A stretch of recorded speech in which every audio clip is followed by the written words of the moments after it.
गुरवे गौरचन्द्राय राधिकायै तदालये कृष्णाय कृष्णभक्ताय तद्भक्ताय नमो नमः। वन्देऽहं श्रीगुरो श्रीयुतापदकमलं श्रीगुरून् वैष्णवांश्च श्रीरूपं साग्रजातं सहगण रघुनाथान्वितं तं सजीवं साद्वैतं सावधूतं परिजनसहितं कृष्णचैतन्यदेवं श्रीराधाकृष्णपादान् सहगण ललिता श्रीविशाखान्वितांश्च नमो विष्णुपादाय कृष्णप्रेष्ठाय भूतले श्रीमते भक्तिवेदान्त स्वामिनिति नामिने। नमस्ते सारस्वते देवे गौरवाणी प्रचारिणे निर्विशेषशून्यवादी पाश्चात्यदेशतारिणे।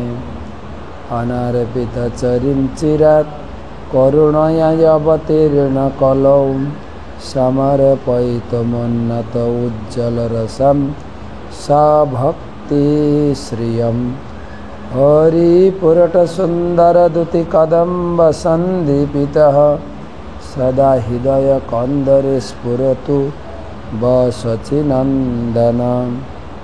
कृष्णाय वासुदेवाय देवकीनन्दनाय च नन्दगोपकुमाराय गोविन्दाय नमो नमः। तप्तकाञ्चन गौराङ्गी राधे वृन्दावनेश्वरी वृषभानुसुते देवी प्रणमामि हरिप्रिये।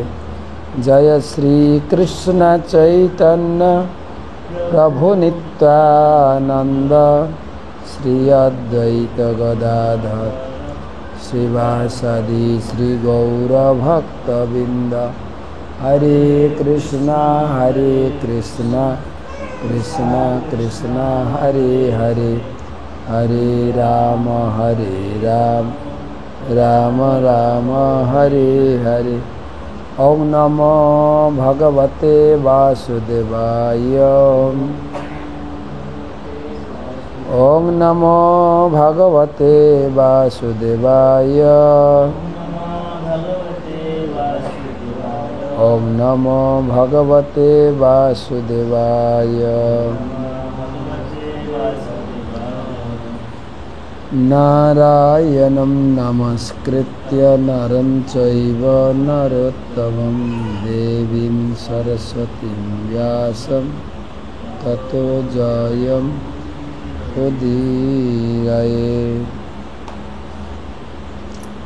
तमादिदेवं करुणानिधानं तमालवर्णं सुहितावतारम् अपार संसार समुद्रसेतुं भजामहे भागवत स्वरूपम्। ग्रंथराज श्रीमद्भागवतम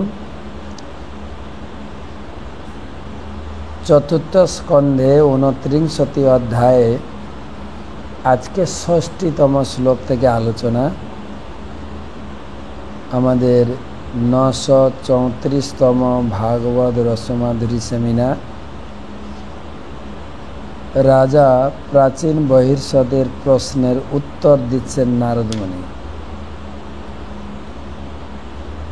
তো সর্বপ্রথম ক্লাসে উপস্থিত সমস্ত ভাগবত পিপাসু ভক্তমণ্ডলী, মমতাময় মাতৃমণ্ডলী সকলকে জানাই দ্বাদশীর কৃষ্ণ প্রীতি শুভেচ্ছা অভিনন্দন। প্রথমে গুরুদেবের চরণে প্রণাম নিবেদন করে তার অহেতুকী কৃপা আশীর্বাদ প্রার্থনা করি। নমঃ ওং বিষ্ণুপাদায় কৃষ্ণপ্রেষ্ঠায় ভূতলে শ্রীমতে জয়পতাকা স্বামিনিতি নামিনে।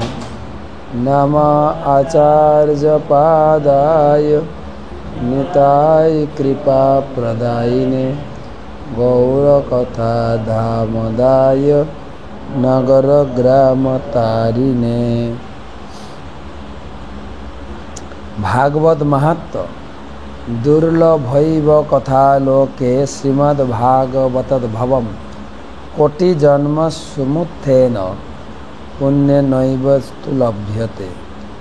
কোটি জন্মের পুণ্য সঞ্চিত হলে ভাগবত কথা শোনার প্রতি সৌভাগ্য লাভ হয়। আজকের আলোচনা 60তম শ্লোক থেকে। নারদ উবাচ বলে যেনৈবারভতে কর্ম তেনৈবামুত্র তৎপুমাन् ভুঙ্ক্তে হি ব্যবধানেন লিঙ্গেন মনসা স্বয়ং।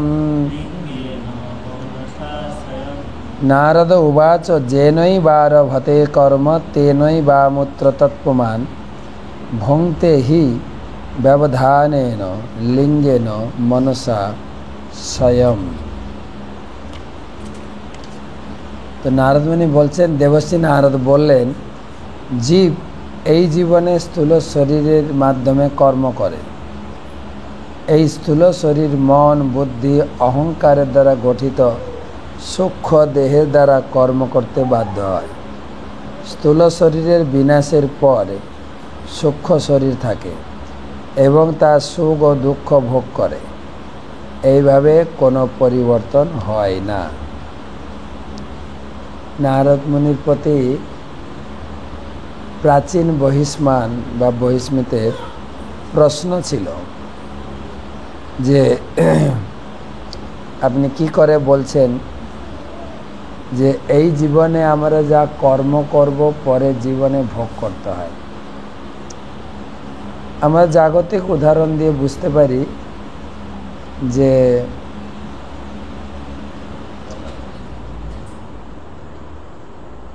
এই শরীরে, আমার শরীরে কি হচ্ছে অন্য কেউ বুঝতে পারবে না, আমি বুঝতে পারব। তাহলে এই শরীর পরিবর্তনের ফলে পরের শরীর যখন আমরা পাবো, সেখানে এই কর্মফল ভোগ হবে কি করে? শরীর তো চেঞ্জ হয়ে যাচ্ছে। প্রশ্নটা পরিষ্কার। আমার শরীরে কি হচ্ছে আপনি জানেন না। তো তাহলে এই শরীর চেঞ্জ করে যখন পরবর্তী শরীর পাবো, তা আমার এই জীবনের কর্মফল তাতে কি করে ভোগ হবে? তো নারদ মুনি বলছেন যে ভুঙ্ক্তে হি ব্যবধান লিঙ্গেন মনসা স্বয়ং, অর্থাৎ আমাদের দুটো শরীর আছে। একটা আছে সূক্ষ্ম শরীর আর একটা স্থূল শরীর। স্থূল শরীরটা এখানে ছাড়বো, কি বলে ভূমি অপ অনল বায়ু এইটা দিয়ে যে তৈরি এই রক্ত চামড়ার মানুষ, এখানে ছাড়বো। এখানে এটাকে আগুনে দগ্ধ করা হবে বা জলে সমাধি দেওয়া হবে অথবা মাটির নিচে সমাধি দেওয়া হবে। কিন্তু আরেকটা শরীর আছে যেটাকে বলে সূক্ষ্ম শরীর, মন বুদ্ধি অহংকার, সেইটা আমাদের সঙ্গে যাবে। আর তাতেই সব কিছু কর্মের ফল বাসনা সব কিছু ওর ভিতরে আছে। ওইটা ওখানে গিয়ে যে শরীর পাবে সেখানে সেই শরীরের মাধ্যমে লাভ হবে। যেরকম যারা আমিষ খেতে খুব আসক্ত, তার হয়তো এই জীবনে পূর্ণই হলো না, সব কিছু তার টাকা পয়সা দিয়ে কিনে খাওয়া যায় না। তো ভগবান এমন একটা শরীর দেবেন যে সেই আমিষ খাওয়ার অভিলাষটা অনায়াসে পূর্ণ হবে। জঙ্গলে হয়তো বাঘ হলাম, ভালুক হলাম, ধরবো আর গরম গরম খাবো একদম, কিনে এনে রান্নাও করতে হবে না। সেটাই নারদ মুনি বোঝাচ্ছেন, যে আপনি যুক্তি দিয়ে বোঝাচ্ছেন এই শরীরে ওই শরীর, কিন্তু এর বিচার আলাদা। তো লোকে আবার বিচার দিয়ে বোঝায় যে ধান থেকে ধান গাছ হবে, গম থেকে গম গাছ হবে, আমের বীজ থেকে আম গাছ হবে, তো মানুষ থেকে মানুষ হবে। বলছেন না, তুমি যদি মনুষ্য জীবন পেয়ে মনুষ্যের কর্ম না করো, মনুষ্য আকার হইলে কি হয়, করহ ভূতের কাম। তাই মনুষ্য শরীর পেয়ে মনুষ্যত্ব যদি না থাকে, আমরা 15 তারিখের ক্লাসে বলছিলাম, তোমার শরীরের ব্যথা বেদনা যদি তুমি অনুভব করতে পারো, তুমি জীবিত। অন্যের যদি ব্যথা বেদনা তুমি উপলব্ধি করতে পারো, তাহলে তুমি মানুষ। সেই রকম যদি মনুষ্যত্বর মানুষ জ্ঞান না থাকে, মানযুক্ত হুঁশ সেই জ্ঞান যদি না থাকে, তুমি তো পশুর সমান, তোমাকে পশু জন্ম নিতে হবে। তাই এখানে বলছেন যে সূক্ষ্ম শরীরে গিয়ে যেখানে যেই শরীরে প্রবেশ করব, সেই শরীরের মাধ্যমে আমাকে সুখ দুঃখ ভোগ করতে হবে। তো এই শ্লোকের তাৎপর্য, জীবের 2 প্রকার শরীর আছে, সূক্ষ্ম শরীর এবং স্থূল শরীর। প্রকৃতপক্ষে সে মন, বুদ্ধি এবং অহংকার দ্বারা গঠিত সূক্ষ্ম শরীরের মাধ্যমে সুখ দুঃখ ভোগ করে। স্থূল শরীরটি হচ্ছে সুখ দুঃখ ভোগের যন্ত্রণা স্বরূপ বাহ্য আবরণ। এই শরীরটা হচ্ছে আমি যা ভালো মন্দ কর্ম করেছি, এই শরীরে সুখ ভোগ করব। আবার নরকে গেলে আরেকটা শরীর দেওয়া হবে, তার নাম হচ্ছে যাতনা শরীর। যেরকম আমি যে কোনো পোশাক পরে যেতে, হসপিটালে একটা আলাদা পোশাক পরাবে, জেলে একটা আলাদা পোশাক পরাবে,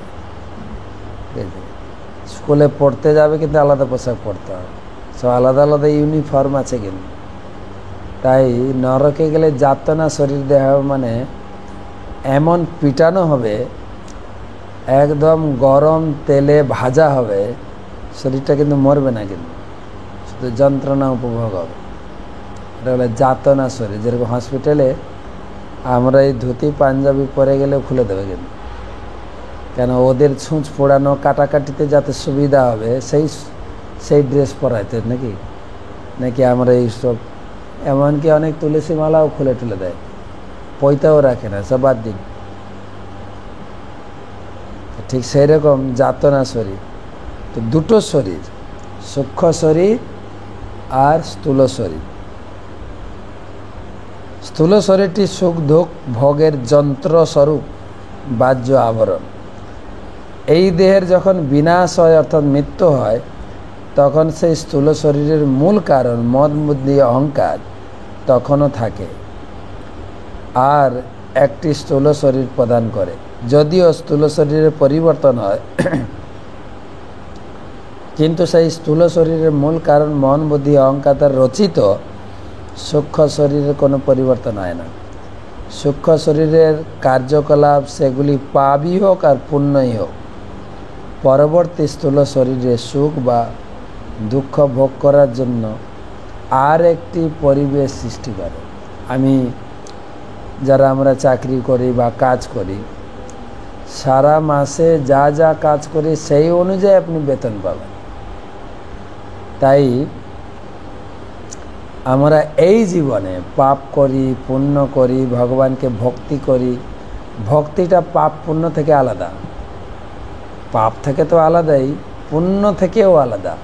পুণ্য করলে ম্যাক্সিমাম আপনি স্বর্গে যাবেন, কিন্তু ভগবানকে ভক্তি করলে আপনি যে ঠাকুরের ভক্তি করবেন ধরে আপনি রামচন্দ্র ভগবানকে পূজা করবেন, আপনি অযোধ্যা পর্যন্ত পৌঁছাবেন। এই অযোধ্যা না, কিন্তু যোগীর অযোধ্যা না, হ্যাঁ, যে অযোধ্যা থেকে ভগবান এসছেন, ভগবানের নিত্যধাম।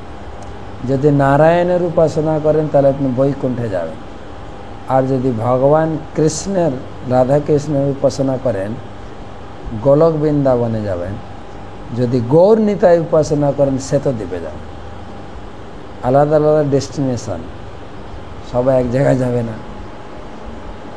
তবে সর্বোচ্চ লোক হচ্ছে গোলক বৃন্দাবন ও শ্বেতদ্বীপ, দুটো পাশাপাশি। তাই এই জীবনে আমরা যা করছি, পাপ হোক আর পুণ্যই হোক, পরবর্তী স্থূল শরীরে ভোগ করতে হবে, সূক্ষ্ম শরীরে যাচ্ছে।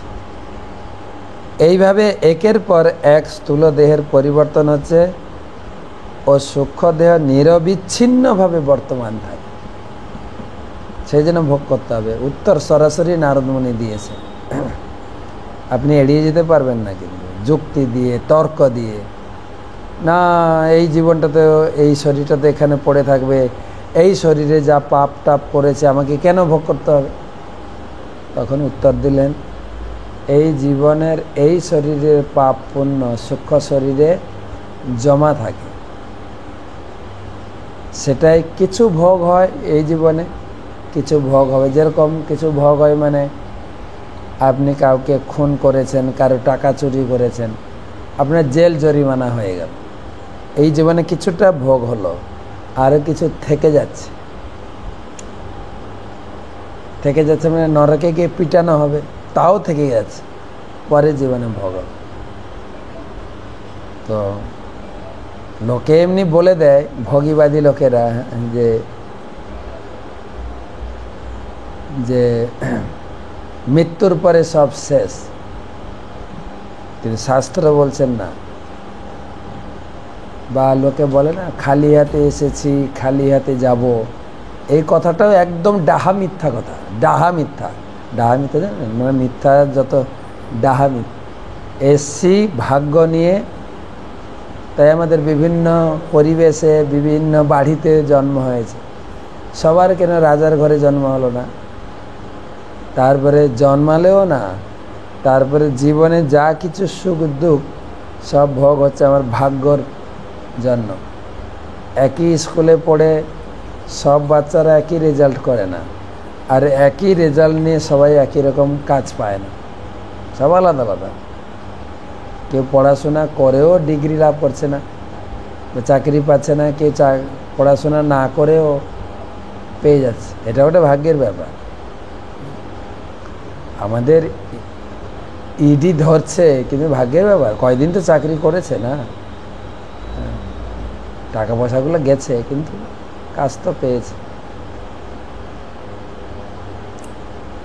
তো ভাগ্য নিয়ে এসেছি, আর যাব খালি হাতে না, কর্ম নিয়ে যাব। কতটা পাপ করেছি, পাপের ঝুলি, আর কতটা পুণ্য করেছি, এই ঝুলি নিয়ে যাব। এইখানে পাপ করে আপনি হয়তো এড়িয়ে যেতে পারেন, আমার পার্টির লোক ধরে, আমরা এখানে ক্ষমতায় আছি, আমরা ঠিক পেরিয়ে যাব। কিন্তু যেখানে ভগবানের বিচার, সেখানে তো এড়ানোর উপায় নেই, সেখানে পার্টি টাটি কিছু চলে না, সঠিক বিচার। তাই যেহেতু আধুনিক যুগের বৈজ্ঞানিক এবং দার্শনিকেরা অত্যন্ত জড়বাদী, এবং যেহেতু তাদের জ্ঞান মায়ার দ্বারা অপহৃত হয়েছে, তাই স্থূলদেহের যে কীভাবে পরিবর্তন হয় তা বিশ্লেষণ করতে পারেন। স্থূলদেহ, গীতায় ভগবান বলেছেন, স্থূলদেহটা পোশাকের মতো, বা শামসি জীর্ণানি যথা বিহায়।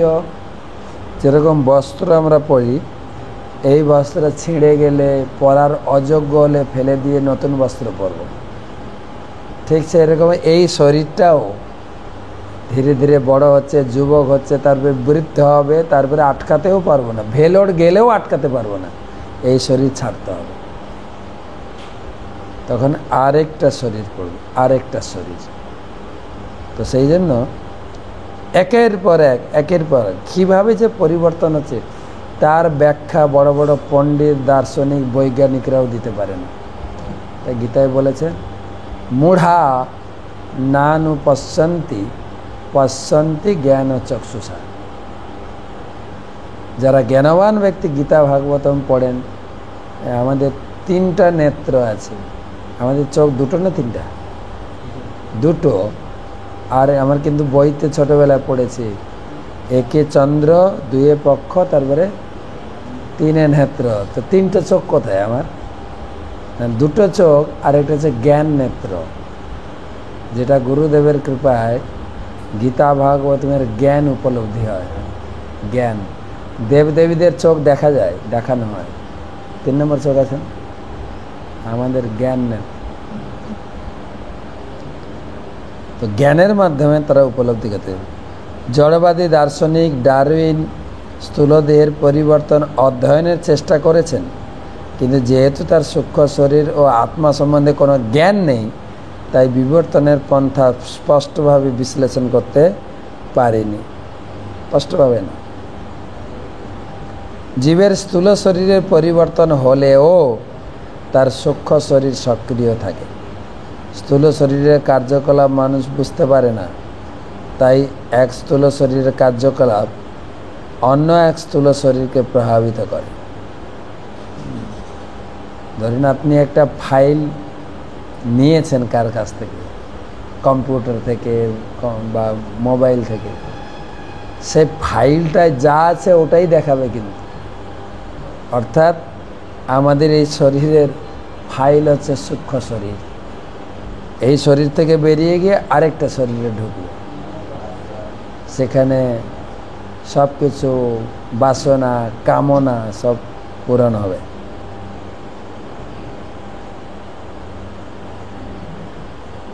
সূক্ষ্ম শরীরের কার্যকলাপ পরিচালিত হয় পরমাত্মার দ্বারা, যা বিশ্লেষণ করে ভগবদ্গীতায় 15 শ্লোকে বলেছেন, সর্বস্ব চাহম হৃদি সন্নিবিষ্ট মত্য স্মৃতি জ্ঞান অপনঞ্চ বেदैश्च सर्वै अहमेव वेद्य वेदांत সর্বস্ব চাহম। আমি সকলের হৃদয়ে বিরাজ করি, আমার থেকে স্মৃতি জ্ঞান এবং বিস্মৃতি আসে। যেহেতু পরমাত্মা রূপে ভগবান সর্বদাই জীবাত্মাকে পরিচালিত করছেন, তাই জীবাত্মা তার পূর্বকৃত কর্মের ফল অনুসারে কিভাবে আচরণ করতে হয় তা জানে। পক্ষান্তরে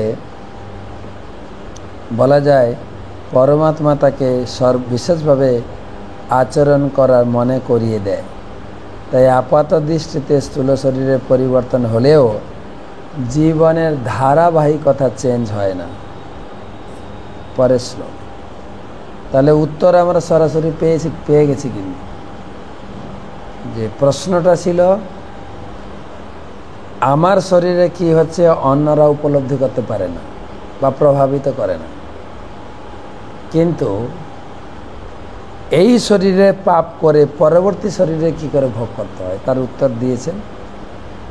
দুটো শরীর, এই স্থূল শরীরটা এখানে ফেলে যাব, কিন্তু আমাদের সঙ্গে সূক্ষ্ম শরীর যাবে, তার ভিতরে এই পাপ বাসনা কর্ম বাসনা ওখানে পূরণ হবে।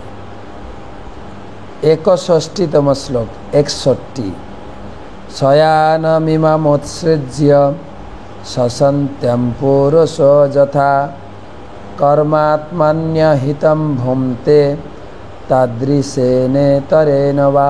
আমরা গতকালকে একাদশী মাহাত্ম্য শুনেছিলাম কিভাবে সেই রাজা তার পূর্বজীবনের একটু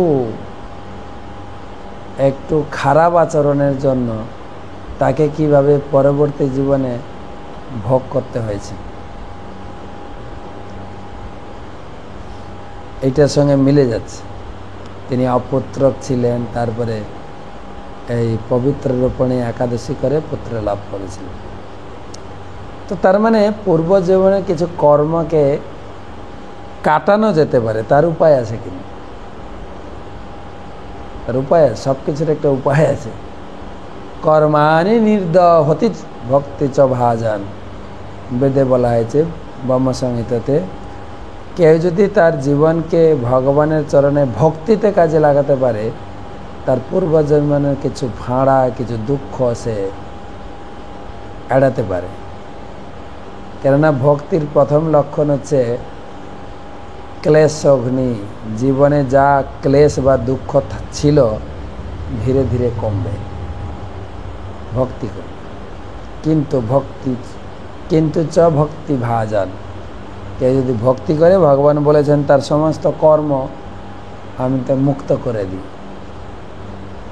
সর্বধর্মান পরিত্যাজ মাম একম শরণং ভজ অহম তাম সর্ব পাপেভ্যো মোক্ষয়িষ্যামি। সমস্ত কর্ম, সমস্ত পাপ থেকে তোমাকে আমি মুক্ত করব।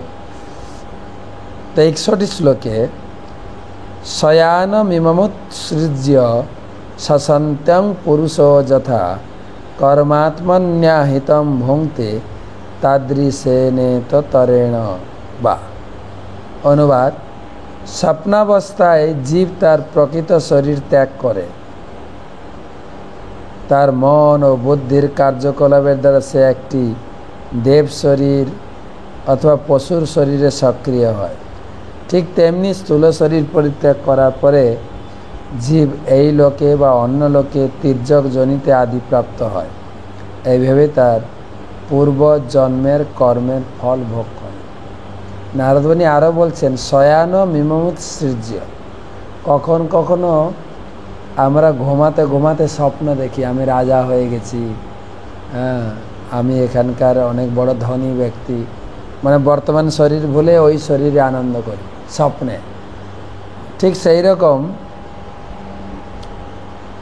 এই শরীর ত্যাগ করার পরে আমার কর্মফল অনুযায়ী একটা দৈবতা শরীর পেতে পারি, একটা পশু শরীর পেতে পারি, অথবা তির্যক যোনি মানে কীট পতঙ্গও হতে পারে। নির্ভর করছে আমার পুঁজির উপর। যেরকম একটা দোকানে অনেক ধরনের কাপড় থাকে,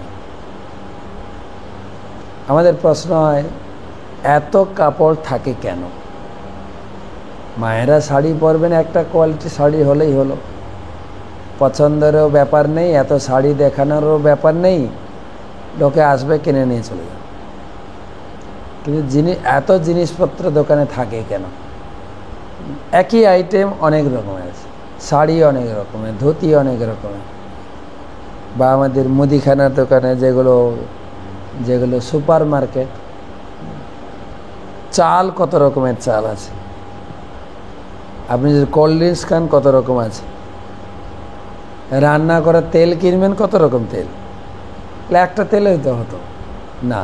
পছন্দ আছে সবার, একটা চয়েস। একটা হচ্ছে পছন্দ, আরেকটা হচ্ছে কতটা টাকা আছে আমার কাছে, পছন্দ হলে হবে না, আমার আবার পকেটে টাকা থাকা চাই। পুঁজি হচ্ছে পাপ পুণ্যের পুঁজি, সেই অনুযায়ী বিচার হবে। কিন্তু আমি ভালো শরীর পাবো না খারাপ শরীর, পাপ পুণ্যের পুঁজি। আর আমার হচ্ছে পছন্দের ব্যাপার আছে না। এই দুনিয়াতে কত রকমের জিনিস আছে, তুমি আমিষ খেতে পছন্দ করো কি আমি নিরামিষ খেতে পছন্দের ব্যাপার আছে। পছন্দের ব্যাপার আছে। আর একটা হচ্ছে পুঁজি, তাহলে আমি সেই ধরনের পোশাক কিনতে পারবো আর সেই ধরনের শরীর পাব। তাই পশুজনী হতে পারে, দেবদেবী জনী, তির্যক জনী। যদি মনুষ্য জীবন পেয়ে দেবতার মতো কাজ করি, লোকের উপকার করি, ধর্মকর্ম করি, দেবতার শরীর পাব। যদিও দুঃখ সুখের মূল কারণ হচ্ছে মন, বুদ্ধি, অহংকার, তবুও তা ভোগ করার যন্ত্রস্বরূপ এই স্থূল শরীরের প্রয়োজন। স্থূল শরীরের পরিবর্তন হলেও সূক্ষ্ম শরীর সক্রিয় থাকে। জীব যদি একটি স্থূল শরীর প্রাপ্ত না হয় তাহলে তাকে সূক্ষ্ম শরীরে ভূত প্রেত শরীরে থাকতে হয়। ভূত প্রেত তারা, ভূত প্রেত কারা হয়? যারা অপঘাতে মৃত্যু হয়, তারা আত্মহত্যা করে, তাকে ভগবান শরীর দেয় না। যেরকম আপনি একটা ভালো দামি মোটর বাইক কিনে দিয়েছেন, বা একটা 4 চাকা গাড়ি কিনে দিয়েছেন আপনার ছেলেকে, অথবা দামি একটা ল্যাপটপ কিনে দিয়েছেন, ভেঙে ফেলেছেন, আর কিনে দেবে নাকি বাবা? হ্যাঁ, তুমি এর মর্যাদা জানো না, এর ব্যবহার জানো না, হ্যাঁ তোমাকে আর শরীর দেওয়া। ঠিক সেই রকম এই শরীরে যখন কেউ নিজে আত্মহত্যা করে, ভগবান তাকে শরীর দেয় না। হ্যাঁ, তোমাকে একটা শরীর দিলাম, তুমি এই শরীরের মর্যাদা না বুঝে অন্যকে ভালোবাসতে গিয়ে গলায় দড়ি লাগিয়েছে, তোমাকে আর শরীর দেওয়া। তুমি ভূত প্রেত হয়ে থাকো।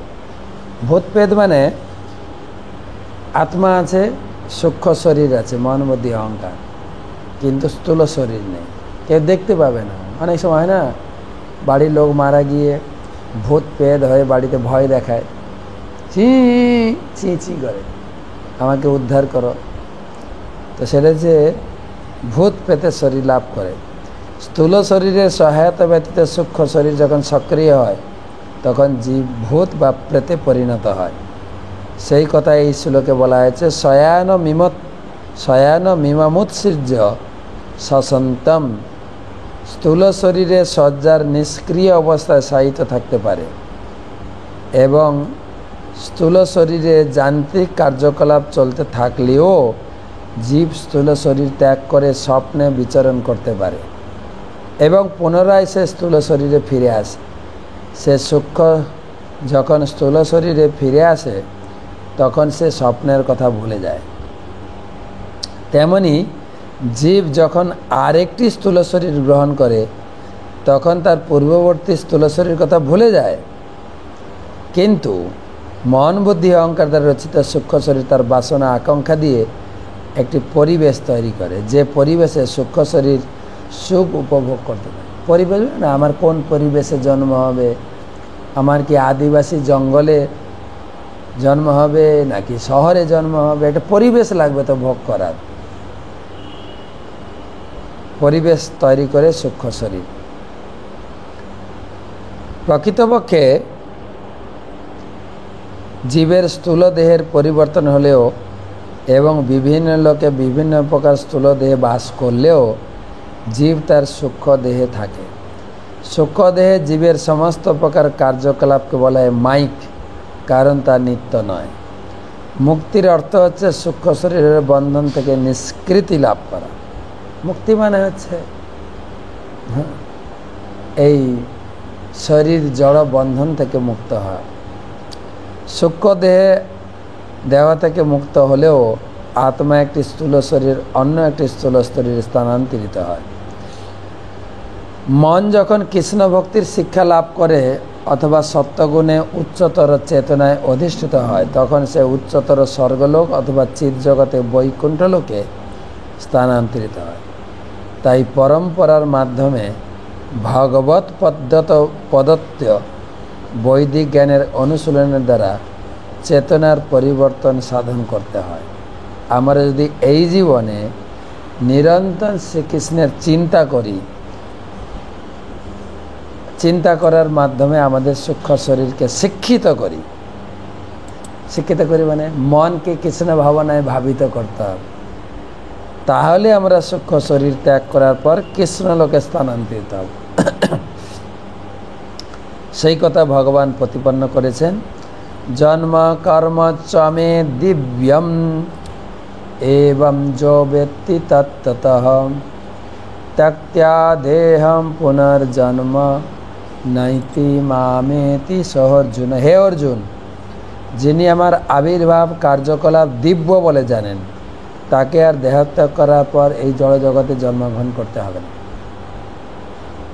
তিনি আমার নিত্য ধাম প্রাপ্ত হন। ভগবদ্গীতায় 4th অধ্যায়ে 9ম শ্লোক। সূক্ষ্মদেহের পরিবর্তন খুব একটা গুরুত্বপূর্ণ নয়, স্থূল দেহের পরিবর্তন খুব একটা গুরুত্বপূর্ণ নয়, সূক্ষ্মদেহের পরিবর্তন গুরুত্বপূর্ণ। কৃষ্ণ ভাবনামিত আন্দোলন মানুষের সূক্ষ্ম শরীরকে জ্ঞানের আলোকে উদ্ভাসিত করার শিক্ষা দান করছে। তার একটি দৃষ্টান্ত হচ্ছে অম্বরীশ মহারাজ, যিনি তার মনকে ভগবানের ধ্যানে যুক্ত করেছিলেন। সবই মন কৃষ্ণ পদারবিন্দয় বচাংসি বৈকুণ্ঠ গুণার্ণ বর্ণন। মনকে ভগবানের সেবায় লাগিয়েছিলেন, শরীর হাতকে তিনি ভগবানের মন্দির মার্জনে লাগিয়েছিলেন, পাকে তিনি ভগবানের মন্দির প্রদক্ষিণে লাগিয়েছিলেন, মুখকে লাগিয়েছিলেন ভগবানের প্রসাদ আস্বাদন আর ভাগবত পাঠ কৃষ্ণ কথা পাঠে লাগিয়েছিলেন। নাককে লাগিয়েছিলেন ভগবানের চরণে অর্পিত পুষ্প তুলসীর ঘ্রাণ গ্রহণ করার জন্য। কানকে লাগিয়েছিলেন ভগবানের কথা শোনানোর জন্য। মাথাকে লাগিয়েছিলেন ভগবানের সামনে মাথা ঠুকাতেন, প্রণাম করতেন। শরীরকে কাজে লাগিয়েছিলেন ভগবত ভক্তকে আলিঙ্গন করার জন্য। অম্বরীশ মহারাজ। এই জীবনে আমাদের কর্তব্য হচ্ছে মনকে সর্বদা ভগবান শ্রীকৃষ্ণের পাদপদ্মে যুক্ত করা, যিনি মন্দিরে তার অর্চা বিগ্রহ রূপে বিরাজমান। যখন এরকম এখন আপনার ঝুলন যাত্রা চলছে, এই শরীরটাকে নিয়ে যান যেখানে ঝুলন হচ্ছে, হাত দিয়ে টানবেন, চোখ দিয়ে দর্শন করবেন এবং কান দিয়ে ছোটো ঝুলন লীলার কথা শ্রবণ করবেন এবং হাত দিয়ে প্রসাদ পরিবেশন করবেন, চামর ঢুলাবেন। চামর ঢুলাব কবে হেরিব মুখ চন্দ্র, লাগিয়ে দেন পুরো শরীরটাকে। সর্বদা তার পূজাতে যুক্ত হওয়া কর্তব্য। আমরা যদি আমাদের বাগ ইন্দ্রিয় ভগবানের মহিমান্বিত কার্যকলাপের বর্ণনায় এবং কর্ণেন্দ্রিয় তার লীলা শ্রবণে যুক্ত করি এবং কৃষ্ণ ভক্তিতে উন্নতি সাধনের উদ্দেশ্যে মনকে স্বচ্ছ রাখার বিধিনিষেধগুলি পালন করি। বিধিনিষেধ যেরকম গতকালকে একাদশী ছিল, যে শুদ্ধভাবে নাম জপ করো, তারপরে একাদশী ব্রত পালন করো, যে সমস্ত নিষিদ্ধ আহার আছে সেগুলো বর্জন করো, অনুকল্প প্রসাদ ভগবানের চিন্তা করে একাদশী পালন করো। এই বিধি নিষেধগুলি যদি আমরা পালন করি তাহলে আমরা নিশ্চিতভাবে চিন্ময় স্তরে উন্নীত হতে পারি। তাহলে মৃত্যুর সময় মন, বুদ্ধি, অহংকার আর জড় কলুষের দ্বারা কলুষিত হবে না। জীবাত্মা উপস্থিত রয়েছে আর মন, বুদ্ধি ও অহংকারও রয়েছে। যখন মন, বুদ্ধি, অহংকার নির্মল হয় তখন জীবের ইন্দ্রিয় সমস্ত কার্যকলাপ চিন্ময়ত্ব প্রাপ্ত হয়। এইভাবে জীব তার সচ্চিদানন্দ স্বরূপ প্রাপ্ত হয়। পরমেশ্বর ভগবান সর্বদাই তার সচ্চিদানন্দ স্বরূপে রয়েছেন, কিন্তু জীব ভগবানের বিভিন্ন অংশ হওয়া সত্ত্বেও যখন জড় সুখ ভোগের এই জড় জগতে আসার বাসনা করে তখন সে জড় কলুষের দ্বারা কলুষিত হয়ে যায়। ভগবত ধামে ফিরে যাওয়ার উপায় ভগবান স্বয়ং ভগবদ গীতায় দিয়েছে। মনমনা ভব মদ ভক্ত মজ্জাজি মাম নমস্কুরু মামে বৈশ্যস্যে যুক্ত এবং আত্মানং মৎপরায়ণ। সর্বদা আমার কথা চিন্তা করো, আমার ভক্ত হও, আমার আরাধনা করো, আমাকে প্রণতি নিবেদন করো। আমার ভাবনায় মগ্ন হওয়ার ফলে তুমি অবশ্যই আমার কাছে ফিরে আসবে। তো আজকে আর এগোবো না, এই দুটো শ্লোক আমরা আলোচনা করলাম। প্রশ্ন ছিল কি করে পরবর্তী জীবনে আমাদের সুখ দুঃখ ভোগ করতে হয়, এই জীবনের এই শরীরের পাপ পুণ্য কার্যকলাপ পরবর্তী জীবনে পরবর্তী শরীরে কেন ভোগ করতে হয়, তার উত্তর দিয়েছেন। আমাদের দুটো শরীর, সূক্ষ্ম শরীর, স্থূল শরীর। স্থূল শরীরটা এখানে থাকবে, সূক্ষ্ম শরীরটা প্যাকেজ হয়ে যাবে। কি প্যাকেজ? পাপ পুণ্যের প্যাকেজ, যা পরবর্তী শরীরে প্রবেশ করে তাকে ভোগ করতে হবে। এবং বহুপদ একটু সমাধান দিলেন যে আমাদের জীবনের এই যে পূর্বজন্মের খারাপ কর্ম ভালো কর্ম থেকে নিজেকে বাঁচাতে পারি কি করে? বলছে একজন বাঁচাতে পারে, যিনি আছেন হরি। তুমি যদি হরি সেবায় যুক্ত হও, হরি চিন্তা, হরি নাম, হরি কথামৃত পান করো, তাহলে ধীরে ধীরে তোমার পূর্বজন্মের কর্ম থেকে তুমি মুক্ত হয়ে ধীরে ধীরে ভগবত ভক্তির পথে এগিয়ে ভগবত ধামে পৌঁছাতে পারবে। তো সবাইকে ধন্যবাদ। আজকে প্রশ্ন উত্তর নিচ্ছি না, আমাদের এই প্রচার কার্যক্রমে প্রতিদিন অনেক রাত হয়ে যাচ্ছে। আজকে আমরা আছি পাঁশকুড়া শহরে, পাঁশকুড়া। তো কালকে আমরা এখান থেকে আমাদের হলদিয়া ইস্কন মন্দিরে প্রোগ্রাম, সকালে দুপুর পর্যন্ত, বিকালে চলে যাব আমরা তমলুকে 18 সন্ধ্যা এবং 19 পুরো দিন কাটাবো। হয়তো বিকালের দিকে অন্য কোথাও যেতে পারি, তবে দুপুর পর্যন্ত আমাদের বলরাম জয়ন্তী উৎসব আছে। সেখানে যারা আছেন আসবেন, আপনাদের সঙ্গে দেখা হবে। আপনাদের মঙ্গল হোক, ভগবানের প্রতি ভক্তি জাগ্রত হোক। শুভরাত্রি।